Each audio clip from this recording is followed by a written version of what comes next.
Sini Ustaz. Assalamualaikum warahmatullahi wabarakatuh. Salam warahmatullahi wabarakatuh. Gini Ustaz, menurut Ustaz politik itu apa sih Ustaz? Menurut Ustaz politik itu apa sih? Politik itu politik itu cara. Ya. Cara apa Ustaz? Cara untuk mencapai sesuatu. Mencapai sesuatu yang seperti apa Ustaz?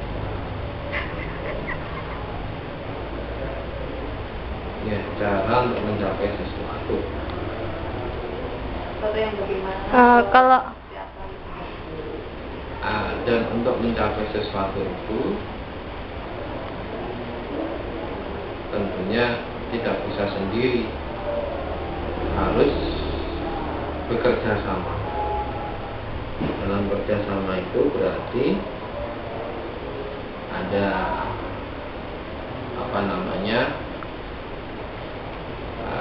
kesamaan langkah, kesamaan tekad, kesamaan keinginan untuk mencapai sesuatu itu. Nah,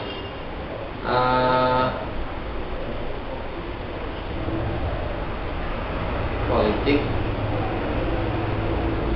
saya kira bagaimana berpolitik yang cantik, yang berpolitik yang cantik, yang beretika dan Islam, itu yang kita inginkan. Bagaimana politik yang cantik itu? Politik yang cantik itu tidak membuat orang itu menjadi gaduh ketika kita datang atau tersaingi. Politik cantik itu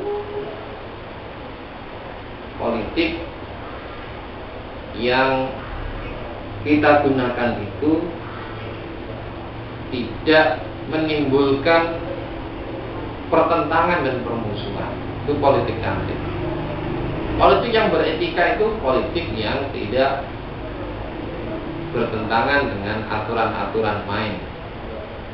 Politik yang Islami adalah politik yang digambarkan oleh Nabi kita Muhammad SAW ketika beliau memimpin Madinah. Ya, jadi Nabi itu mampu tampil sebagai negarawan, juga kepala rumah tangga, juga seorang nabi, juga seorang rasul di tengah-tengah masyarakat Madinah yang heterogen, yang bermacam-macam. Tidak ada dalam sejarah nabi walaupun punya istri lebih dari satu, istrinya itu protes, tidak pernah. Nabi mampu mendamaikan dengan tidak menimbulkan rasa benci, iri dan dendam. Contohnya ini, satu ketika Nabi pas berpergian,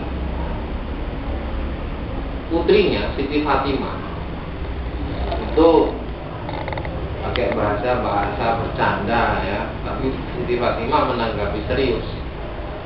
Ceritanya Siti Fatimah itu setengah dinyek sama Siti Aisyah.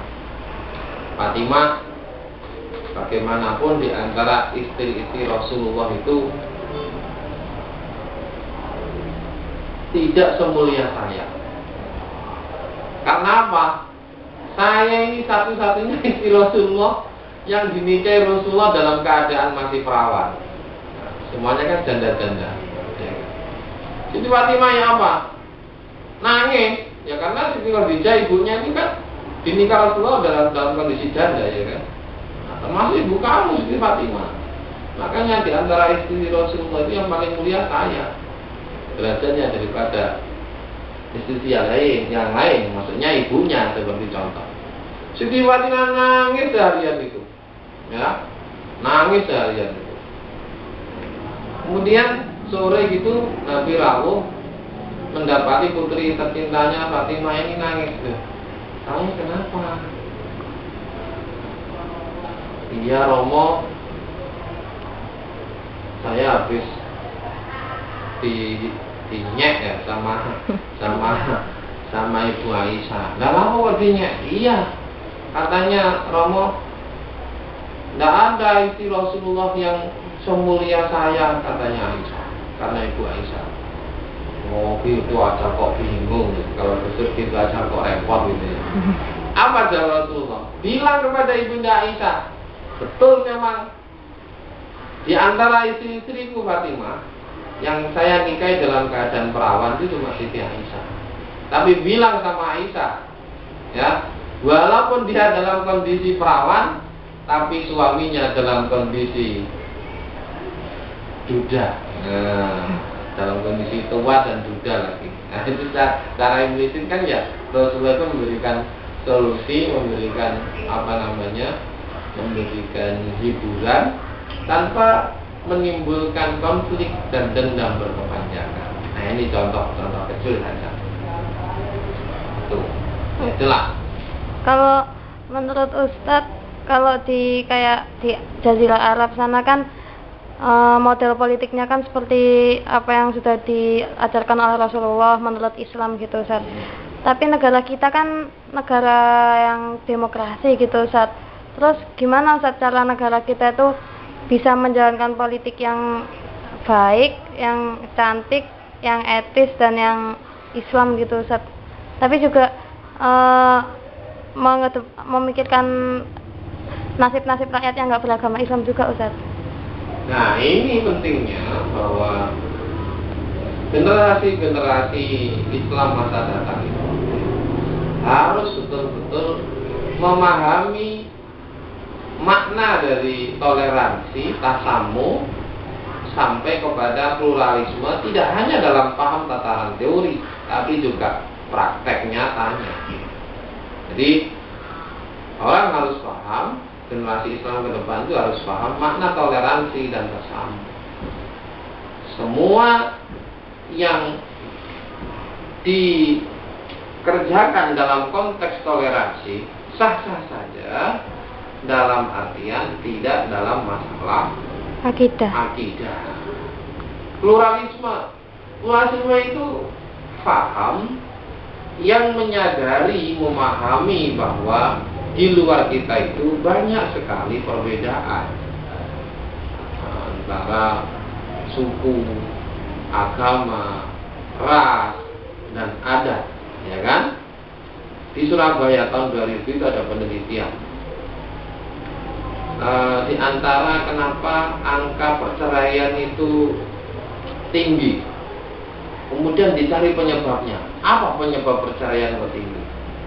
Ternyata di antaranya rumah tangga yang didahului masa pacaran yang lama itu rentan terjadinya perceraian di kemudian hari. Karena apa? Karena banyaknya kesamaan, banyak saling mengetahui.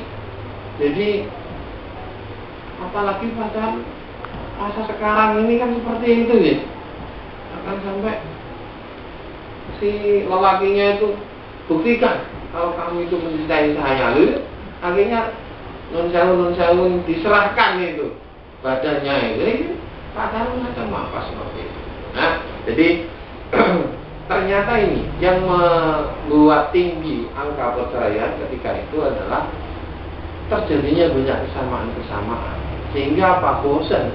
Jadi bersuami pacaran, ketika sudah resmi jadi suami istri, kalau begini, gondok begini, solusinya ini, sampai apa?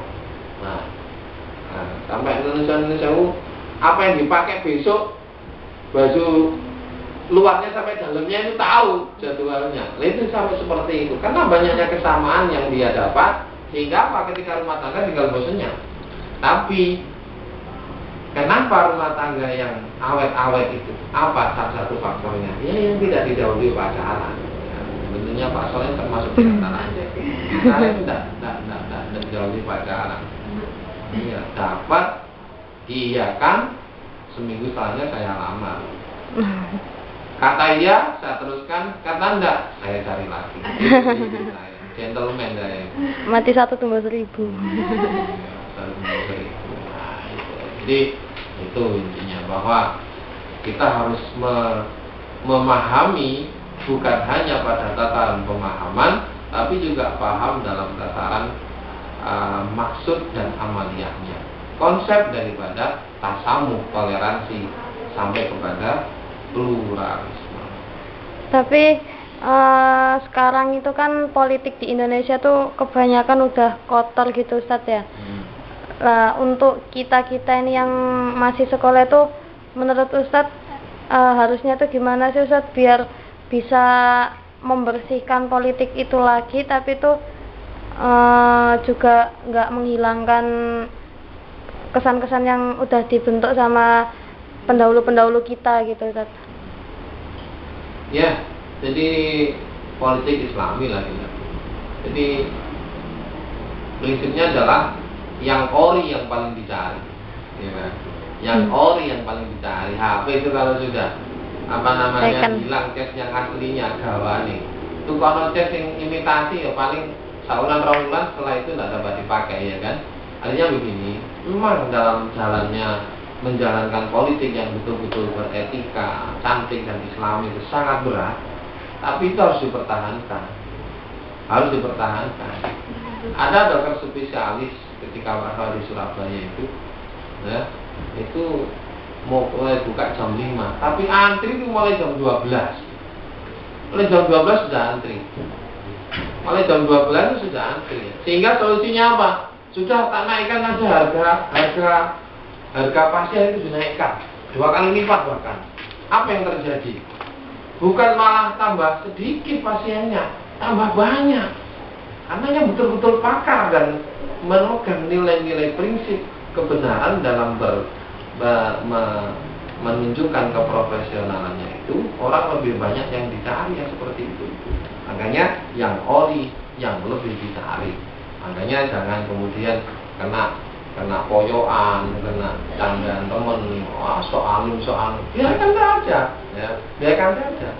Ke depan itu, ya, yang bagaimana menerapkan hukum yang benar, aturan yang benar, ya, kan dia sudah mengantongi, dia selamat dunianya, dia selamat akhirat. Betapa orang memuji kita itu hero ini, kan? Mati sampai yang muji. Tapi kalau kepada Allah, semuanya niatan kepada Allah. Allah tidak mati, Allah tetap hidup, gitu kan? Makanya harus dipertahankan. Makanya ada salah satu tokoh DPR yang mengatakan krisis moneter berimbas pada krisis kepercayaan, krisis iman, dan kolusi nepotisme ini tidak bisa hilang dengan hanya hilangnya satu generasi, bahkan sampai 3 generasi. Ya, jadi saat ini anak EDW, putu nyawa EDW. Tapi kan itu proses ya. Saya yakin, ya sama itulah. Kalau orang beli mangga kebahasan itu kan, yang bungkit kan yang masuk di situ kan. Tapi tetap memakai nama mangga kan. Tidak mungkin ini mangga bungkit, ini mangga bagus kan, tidak mungkin. Ya, jadi itulah proses manusia untuk mencapai derajat mulia di sisi Allah itu dengan jalan yang seperti itu, bisa diatur oleh Allah, ya. Jadi harus mungkin dia terlibat nakal dulu itu cerita, tapi akhirnya endingnya harus baik. Kalau menurut Ustadz, ada kaitannya nggak sih Ustadz politik sama kekuasaan itu Ustadz? Ya arah dong, politik dan kekuasaan itu erat. Ya. Kalau orang yang megang kekuasaan itu orang yang bagus, etika politik yang beretika, politik yang Islami, politik yang cantik, maka bagus negara itu. Sama dengan rumah tangga itu. Kalau si suaminya itu taat, bagus, bagaimana rumah tangga itu? Bagus. Jadi kamu kan cari suami yang seperti itu, ya. Ya, kalau suaminya itu sudah sholat aja ngeremeh loh, bujune sholat maghrib sampai hampir jam 7 ngomongnya. Ya gimana rumah tangga ini jadi bagus? Ketika bicara masyarakat yang dalam skala makro lebih besar, bicara kepada masyarakat yang lebih kecil, apa rumah tangga? Ya, bapaknya api, insya Allah ibu anaknya jadi api. Cukup ya? Iya, Ustaz.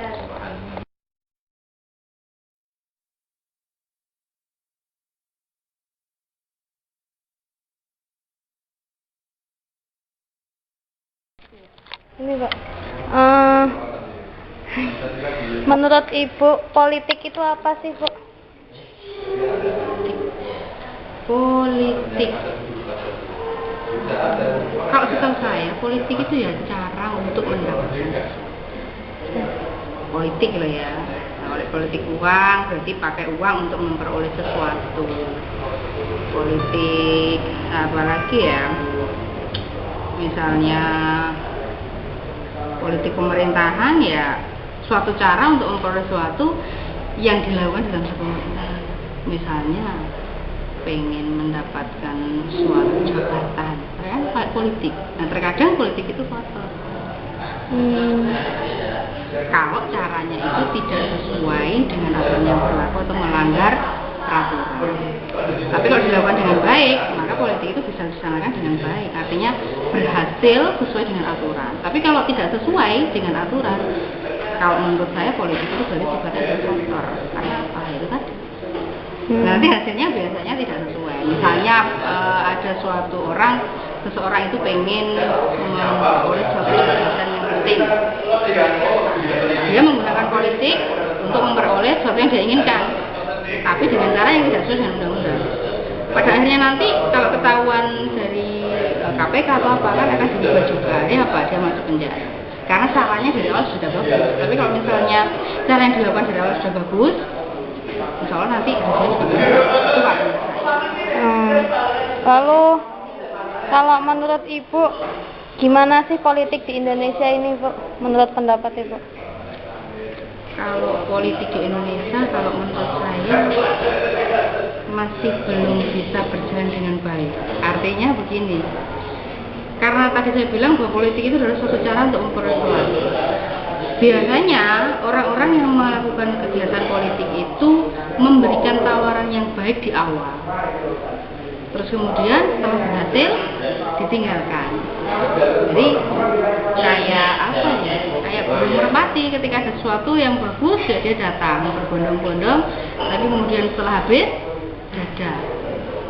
Atau seperti pejabat misalnya janji-janjinya itu di awal kita akan mengadakan program ini untuk mensejahterakan masyarakat, untuk memperoleh kehidupan yang lebih baik.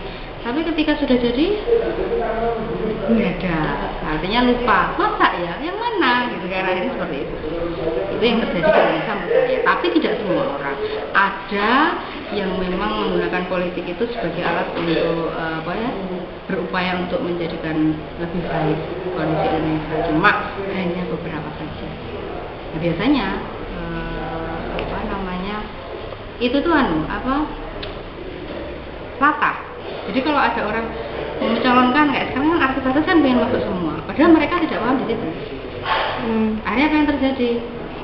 Ya tidak sesuai dengan keahlian. Orang kalau bekerja tidak sesuai dengan keahliannya itu kan bisa tahu bagaimana dampaknya. Yang terjun di dunia politik kan harus orang-orang yang mumpuni. Tapi kalau hanya sekedar pamor saja seperti artis-artis yang masuk di dunia politik, itu kalau saya pribadi nggak setuju. Bukan bidangnya, mereka bidangnya adalah menghibur, bukan sebagai pemimpin. Tapi kalau ada beberapa yang mampu istilahnya itu memimpin dengan baik, orang tuh bisa baca, oh ini meskipun artis tapi dia punya pamor yang baik. Nanti masyarakat yang akan menilai, jangan dilihat. Jadi itu tadi, pada ini adalah politik itu suatu upaya untuk memperoleh sesuatu, entah itu baik atau buruk. Tapi kalau di Indonesia, kalau yang saya lihat masih belum sesuai dengan aturan yang berlaku di dalam pemerintah. Kalau menurut Ibu, perbandingan antara politik Indonesia sama politik luar negeri kayak Amerika atau Jepang itu gimana sih, Bu? Kalau di luar negeri saya lihat pengaturannya itu lebih sistematis, karena secara budaya, kalau di Indonesia itu masih ada faktor etnosentrisme, artinya sesama saudara, sungkan, nah itu loh, itu di Indonesia. Tapi kalau di luar negeri, salah meskipun dia saudara, itu disalahkan. Tapi kalau di Indonesia, tahu saya loh ya, nanti saya betul saya nggak tahu, sebatas kemampuan saya yang saya tahu begitu. Di Indonesia itu misalnya ada dia sebagai seorang lurah, ya, ketika dia jadi pejabat atau lurah, saudara-saudara dimasukkan, kamu kan nggak kerja, ikut. Nah, jadi ada apa itu namanya nepotisme. Nepotisme yang dia lakukan itu di Indonesia. Di luar tidak ada, misalnya ya ada, tapi kalau menurut saya lebih sistematis, artinya benar-benar disaring mana yang mampu menjadi seorang pemimpin. Entah dia dari kalangan bawah, entah dia dari masyarakat kalangan atas. Kalau Amerika, beda dengan negara-negara kerajaan. Kalau kerajaan memang dia mengambil, kalau misalnya suatu sistem kerajaan, misalnya pemimpin itu dari turunan-turunan. Tapi kalau Amerika setahu saya tidak. Dia memang harus diseleksi. Jadi sistem politiknya itu lebih teratur karena tidak ada embel-embel sungkanisasi atau tidak ada embel-embel apa istilahnya itu tidak penak sama saudara, teman, itu gitu. Itu lebih bagus lah. Ya. Gitu. Kalau menurut Ibu kan kalau di luar negeri itu kan bagus Bu ya. Tapi kan agama jadi negara Indonesia kan perlu mencontoh, tapi kan agama kita tuh berbeda lah, kita kan harus menjalankan tuh sesuai agama kita. Terus pesan-pesan Ibu buat politik Indonesia itu gimana Pak? Jadi begini, negara kita bukan negara sekuler, artinya negara kita bukan negara Islam, negara itu negara demokratis. Kalau berbicara masalah politik Islam, setahu saya ya, kalau politik Islam itu ada selama tidak bertentangan dengan ajaran yang ada dalam Al-Quran atau hadis. Jadi kalau sudah menyeleweng dari itu, berarti dia sudah melanggar politik Islam. Tapi kalau politik Indonesia kan ada sendiri aturannya. Memang kita tidak bisa mengatakan bukan bertentangan dengan agama. Negara kita bukan negara agama. Beda dengan kalau misalnya Malaysia atau negara-negara Arab misalnya kan orang mencuri harus dipotong tangannya. Kita tidak bisa seperti itu. Kalau seperti itu nanti melanggar.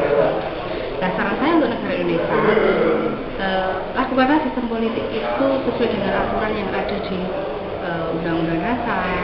Artinya apa? Mencapai tujuan itu dan tidak ada pihak atau masyarakat yang dirugikan dari agama.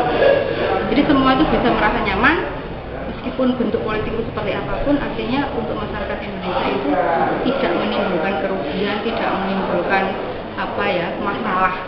Harus bisa sesuai dengan aturan supaya semuanya itu lancar, gitu ini. Ya? Iya Bu. Ya udah Bu.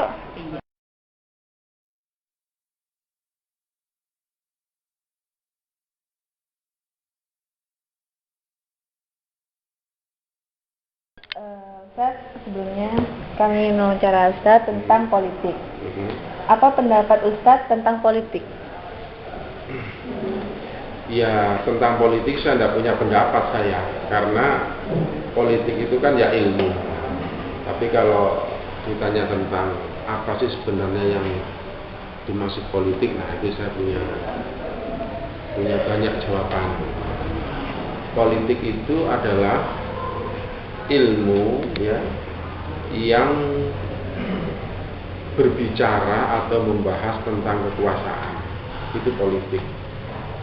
Bagaimana kita memperoleh kekuasaan, kemudian bagaimana kita mengelola kekuasaan, dan bagaimana kita mempertahankan kekuasaan.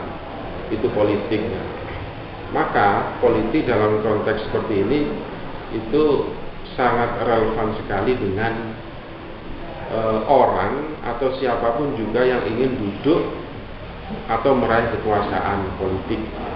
Kekuasaan politik itu adalah kekuasaan seperti bupati, ya, kemudian gubernur, presiden, ya, menteri, itu semua adalah jabatan politik. Nah, karena kekuasaan itu menyangkut masyarakat, ya, atau menyangkut orang yang dipimpin, maka politik itu juga dapat disebut sebagai ilmu yang mengatur tentang masyarakat. Kalau kita mau mengatur masyarakat, maka kita harus berpolitik. Itulah yang dimaksud dengan politik. sepanjang yang saya ketahui. Bagaimana menurut Ustadz tentang politik di Indonesia? Secara umum itu politik itu ada dua. Ya. Ada politik praktis dan ada politik sistematis. Ada politik praktis, sekali lagi ya ada politik sistematis. Politik sistematis itu adalah politik yang harus dilalui melalui jalur tertentu yang sudah diamanatkan oleh undang-undang. Politik praktis itu ya adalah politik di mana seseorang ingin memenuhi keinginannya ya. Yang penting keinginannya terpenuhi tapi tidak melalui jalur-jalur yang sistematis itu. Misalnya dengan berdemo ya kan. Misalnya dengan menemui banyak orang yang mempunyai akses kekuasaan ya. Sehingga tujuannya itu cepat tercapai. Ya, ini namanya politik praktis. Terus kemudian banyak mempengaruhi masyarakat, membangun opini. Nah, di Indonesia ini sebenarnya politik yang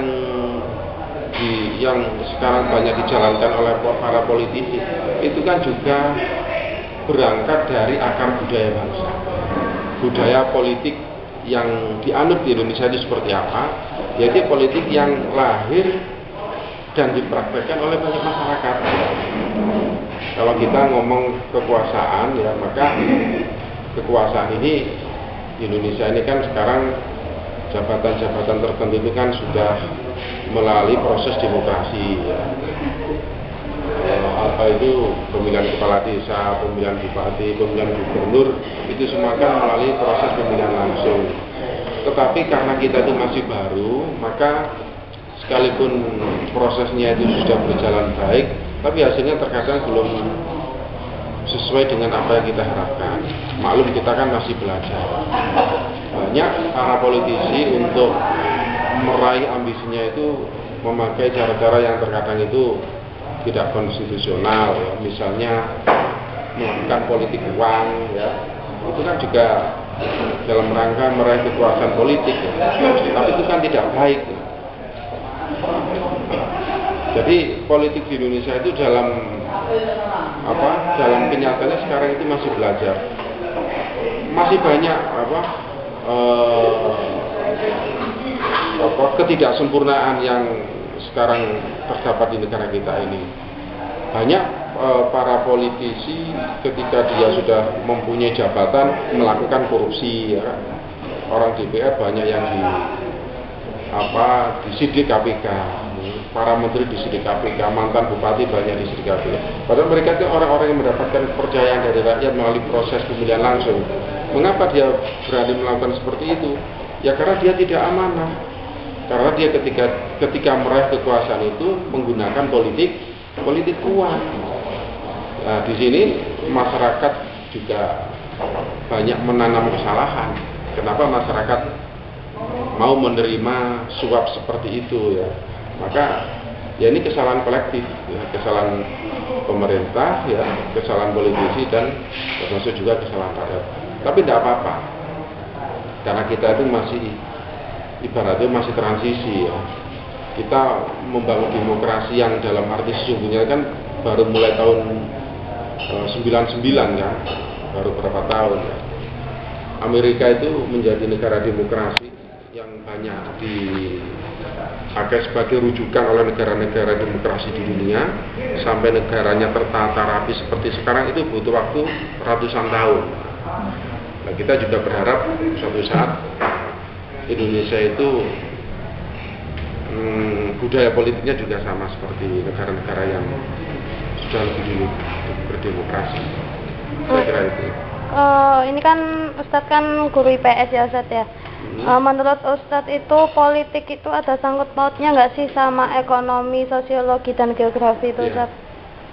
Politik itu bersangkut paut dengan banyak ilmu, dengan banyak disiplin ilmu ya. Agama juga bersangkut paut. Rasulullah itu menjadi nabi dan menjadi pemimpin bangsa Arab, merubah bangsa Arab yang awalnya jahiliyah menjadi bangsa yang mengerti Tuhan.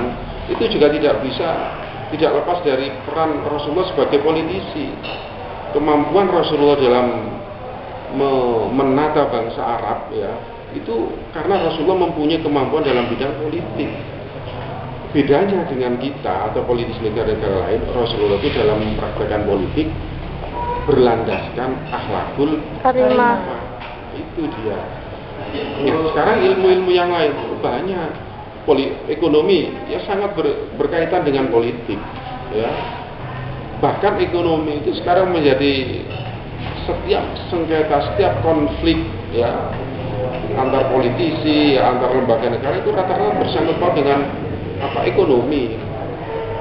Orang korupsi itu pun juga karena ekonomi. Ekonomi di suatu negara itu dapat dijalankan apabila ada kebijakan dari pemerintah, apabila ada undang-undangnya. Undang-undang yang membuat siapa? DPR, ya kan? DPR itu lembaga politik. Nah, tentunya di sini bagaimana keterkaitan antara DPR dengan pelaku politik, pelaku ekonomi, katakanlah pengusaha. DPR berusaha merumuskan undang-undang, ya, yang orientasinya itu adalah produk undang-undang itu dapat berpihak kepada kepentingan rakyat. Jangan sampai ya sumber-sumber ekonomi yang mempunyai nilai ekonomi begitu tinggi itu hanya dinikmati oleh pelaku-pelaku ekonomi atau orang-orang kaya, tapi rakyatnya juga dapat menikmati sehingga rakyat sejahtera. Nah, undang-undangnya yang mengatur, yang membuat siapa? DPR. Pemerintah itu mengatur jalannya undang-undang itu. Ekonomi dengan politik dengan misalnya dengan ilmu, dengan apa saja berkaitan ya, selalu saja berkaitan karena politik itu berkaitan dengan kekuasaan. Paling tidak kegiatan yang dilakukan oleh disiplin-disiplin ilmu itu akan dapat berjalan dengan baik manakala negara itu dalam keadaan aman, dalam keadaan tentram dan kondusif. Nah, untuk menciptakan negara dalam keadaan seperti ini itu ya fungsi dari politik ya. Nah, kalau kita bicara politik, kita juga tidak bisa lepas dari partai politik. Partai politik itu adalah semacam lembaga politik yang mempunyai tugas apa? Pertama, mencari kader-kader partai ya yang berkualitas untuk didudukkan di jabatan-jabatan politik ya, misalnya di DPR ya kan, diajukan menjadi gubernur, menjadi bupati. Kemudian partai politik itu juga harus dapat menampung aspirasi rakyat, aspirasi masyarakat untuk diperjuangkan melalui lembaga politik DPR ya. Lalu partai politik itu juga harus memperjuangkan dan mensosialisasikan kebijakan pemerintah kepada masyarakat. Itu antara lain fungsi dari partai. Ada lagi? Kalau saran Ustadz sendiri untuk politik di Indonesia gimana? Ya, pertama karena Indonesia itu kan negara mayoritas penduduknya beragama Islam. Hendaknya setiap politisi itu dalam aktivitasnya itu harus didasarkan pada akhlak yang baik ya, didasarkan pada ajaran agama, sehingga misalnya dalam mengemban amanah itu kan pertanggungjawabannya itu berat, jangan hanya itu dipandang hanya pertanggungjawaban di dunia, tapi itu juga sampai ke akhirat. Kalau setiap politisi mempunyai pandangan seperti ini, saya kira politik di Indonesia itu akan bersih ya kan. Sebab seluruh undang-undang kita juga sudah baik, undang-undang tentang partai politik. Orang Indonesia juga orang yang religius. Kalau dalam mempraktekkan politik itu didasari oleh ini semua, maka ya akan baik hasilnya. Saya kira itu. Ya, Ustaz, sekian dulu dari. Sudah. Oh iya, ya terima kasih.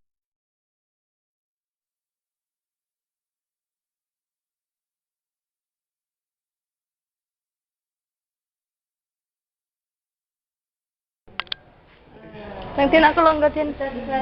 Iya. Apa pendapat Ustadz ini tentang politik? Dimulai dari siapa? Silakan.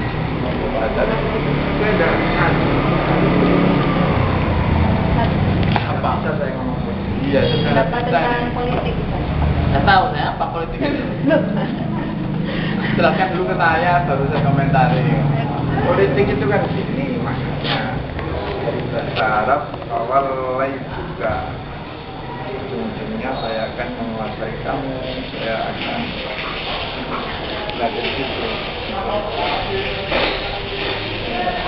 Ya, seringkali orang terlalu memaksakan dirinya. Sehingga yang penting saya menang yang baik. Akhirnya dari sana sini banyak apa ya? Banyak ditangkap oleh masyarakat bahwa karena pelakunya politik itu seringkali mengotori tentang politik itu sendiri, sehingga orang mengatakan politik kotor dan sebagainya. Sebenarnya aslinya politik ya itu, dimana orang lain itu bisa dimilih, bisa dikuasai dan seterusnya. Itu barangkali yang hitam Kalau misalnya, kalau menurut Ustadz, gimana politik di Indonesia itu sendiri? Saya gimana ya? Tanya buruk ya, karena saya tidak pernah diuntungkan oleh politik. Jadi untungnya seperti apanya? Bukan saya yang jadi bukan saya jadi anggota legislatif. Yang katanya buruk dari saya, karena saya tidak jadi ya. Itu lah, real ya, real. Coba kamu lihat di kepolitikan kita, saya selalu hubungan dengan uang. Sehingga di mata saya politik itu uang. Karena ingin menguasai seseorang, maka uang harus menguasai. Ya Bang? Nanti kalau jadi presiden baru komentarnya beda. Kalau saran dari Ustadz ini untuk politik Indonesia sendiri tuh gimana Ustadz? Ya susah ya kalau bicara politik. Satu sisi politik itu harus bersih kata orang-orang, tapi satu sisi politik ya begitu itu. Sekarang teman, itu lawan, kawan-kawan, dan seterusnya lah lainnya. Kan di Indonesia sendiri kan politiknya kan ya gitu kan Ustadz. Jadi kan untuk generasi muda apakah harus seperti generasi tua tuh, jadi sarannya tuh gimana Ustadz untuk generasi muda sendiri untuk yang pengen terjun ke dunia politik? Nah ini Gimana Ustadz? saran saya, Iya. satu ada, belajar aja. Belajar maksudnya apa Ustadz? Ya belajar berpolitik yang baik, bagaimana sejarah membuktikan aturan. Politik kan aturan ya. Ya aturan kepemerintahan, aturan tata pilih presiden, tata pilih apapun. Ya semuanya dipelajari dulu. Kalau sudah waktunya terjun politik. Iya. Kayak pas sendiri tuh loh, kamu udah punya kewajiban lain selain belajar, semangat mencari pakmu. Terus ya karena kamu masih belum belajar ya belajar. Ya. Dulu Ustadz waktu masih kecil pernah itu nggak sih Ustadz kayak kebayang pengen terjun dalam dunia politik gitu Ustadz? Anak itu orang desa, termasuk main mangan marah itu. Nah, Terlalu di jurusan ini. ya, bapak saya dulu pengennya sekolah, pinter gitu. Nggak tahu, nggak politik ya. Nggak pernah mau ingin tahu. Oh enggak. Betul. Ya udah Ustadz, terima kasih atas waktunya dan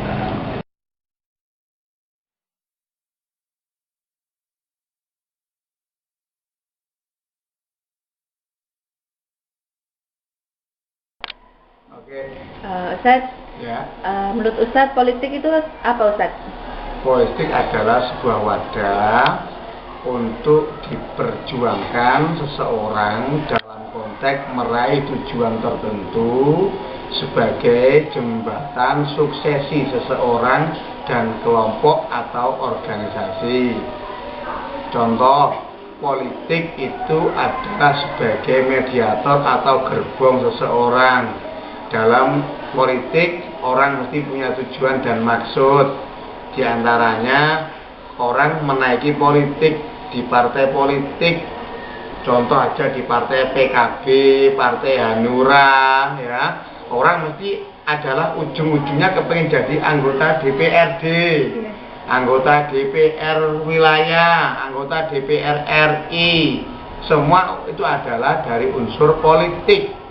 Politik pun bisa menempatkan seseorang, pribadi, organisasi, kelompok kepada sesuatu atau kepada jabatan-jabatan tertentu. Contoh, bisa masuk kepada pilkada, pilihan kepala daerah, ada kabupaten, ada wilayah, ada sampai ke provinsi. Itu juga melalui politik. Berarti politik itu adalah ajang wadah pertempuran antara satu dengan lain untuk tujuan individu dan kelompok. Oke. Bagaimana menurut Ustadz tentang politik di Indonesia itu sendiri? Politik di Indonesia, simpel katanya adalah bahwa fleksibel, naik turun, kanan kiri, tengah minggir. Itu politik Indonesia. Karena tidak tentu, tidak komitmen, tidak konsekuen. Karena politik Indonesia adalah ujung-ujungnya duit, jabatan, strategis, dan lain sebagainya.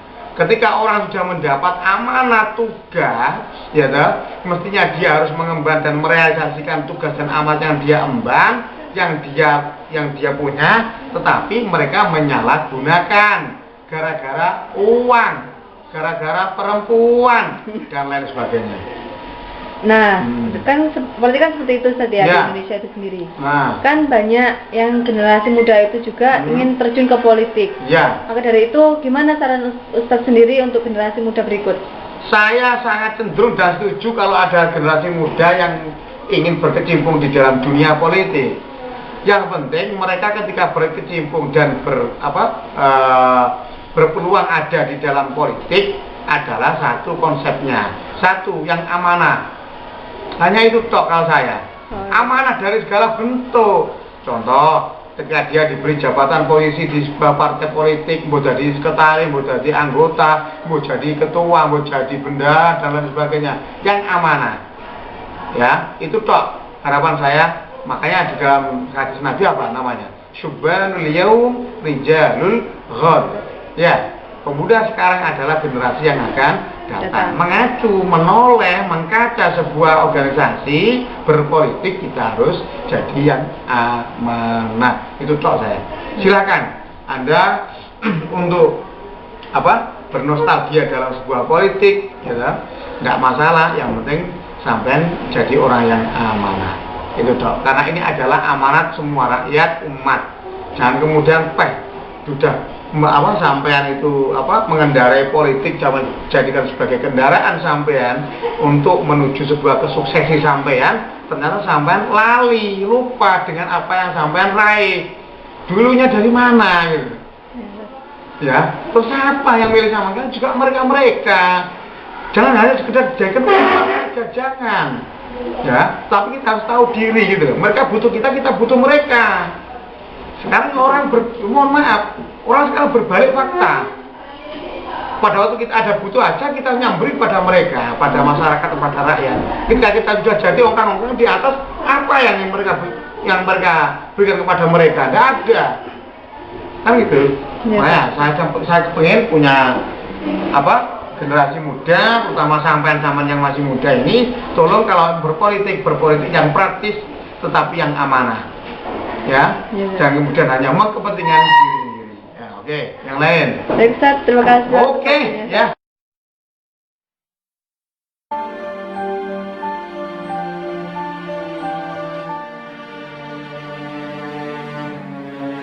Manakala hati menggeliat mengusik renungan,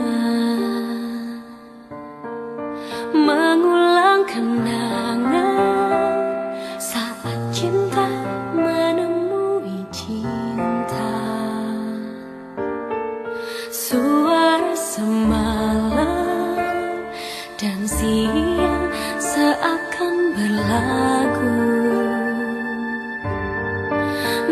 saat aku dengar rindumu memanggil namaku, saat aku tak lagi di sisimu, ku tunggu kau di keabadian.